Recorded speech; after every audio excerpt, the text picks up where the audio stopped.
बिस्मिल्लाहिर्रहमानिर्रहीम। अस्सलातु वस्सलामु अलैका या रसूलल्लाह व अला आलिका व अस्हाबिका या हबीबल्लाह। अस्सलामु अलैकुम मुअज़्ज़ज़ नाज़रीन व सामीन।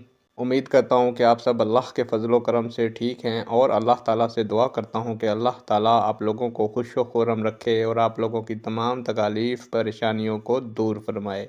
आज की वीडियो का अनवान है, क्या मुआहदा मुलाज़मत की शराइत एक फ़रीक की मर्ज़ी से तब्दील हो सकती हैं। उम्मीद करूंगा कि ये मालूमात आपके इल्म में इजाफ़ा फरमाएगी और आप इस वीडियो को शेयर करेंगे, चैनल को सब्सक्राइब करेंगे ताकि दूसरे लोग भी इस मालूमात से मुस्तफ़ीद हो सकें।